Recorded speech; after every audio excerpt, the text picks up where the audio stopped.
Again, there's a certain innocence about the clothes and the look, and they somehow still manage to be a pop band trying to be hippies than, you know, full-flown hippies with flowers in their hair and trailing clouds of ganja. Well, LSD had changed them.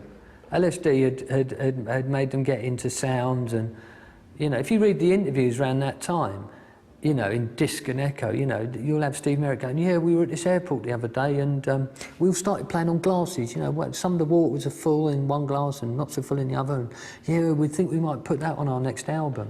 There's a man who hasn't been taking LSD, do you know what I mean? I mean, they were really getting into that whole, you know, sounds thing, you know, of kind of, they really liked LSD. They thought it was a great drug, and they kind of wanted to represent that in their music, because a thing about the Small Faces, especially Marriott, he always wrote about what was going on with him. The first single to reflect this new sensibility was also to be their first release on Immediate. Here Comes the Nice is, if you like, the bridging single between the passing of the Decca, as we were talking about, the Decca R&B, hard-hitting, almost solely R&B singles, and going into a much more experimental, free-form, less live, more to do with working in the studio, which is what actually happened. They played live a lot less. They were, on Immediate, they were given a lot more time in the studio to do whatever they liked, and of course, what that means is also experimenting with all kinds of substances. It's one of those singles which you see the transition from a year before, when they're doing pretty much R&B driven music, into this very overt psychedelia. And when you think about it, Here Come the Nice is probably the most overt drug song that Britain has ever produced. I mean, the Beatles had to dress it up with Day Tripper or Yellow Submarine or Lucy in the Sky with Diamonds to get a drug message across. The Small Faces just said, you know, fuck it, we're going to say some speed, you know. And that was, when you look back at it, even something like the Shaman's Ebenezer Goods, you know, pales into the overtness of that song.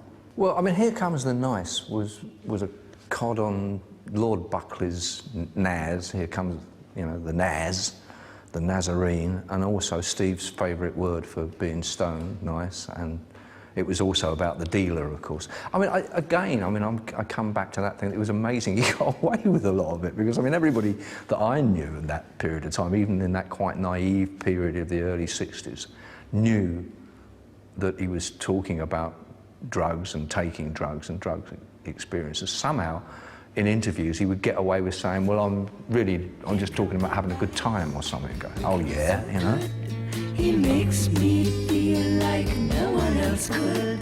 He knows what I want, he's got what I need.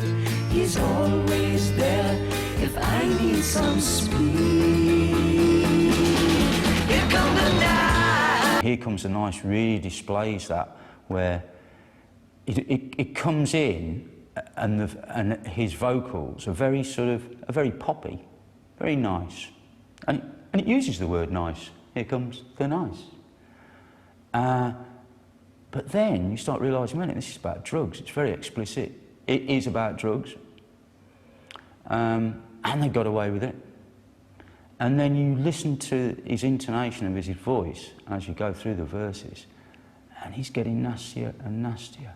This guy's cool. And so is Marriott on that song.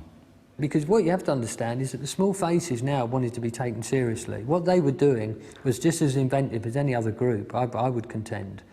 And they wanted to be taken as seriously as the Beatles, the Stones, you know, Dylan, all of whom 66 were absolute key years. You know, Blonde on Blonde, you know, you had Revolver, you know, and these people, oh my God, you know, and the Small Faces wanted some of that.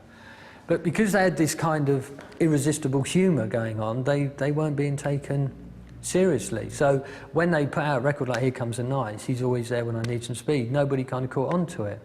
So they're trying to kind of get into the hip culture, to get accepted within this hip culture, and everybody thinks they're a bit of a, oh yeah, those Cockney guys, you know, the East End funny guys, yeah, they're all right, they. 3 weeks after the release of Here Comes the Nice on the 24th of June, the band's first immediate album was released. Well, the second Small Faces album, strangely enough, that was, as with the first, was called simply Small Faces, and on the Immediate record label in 1967.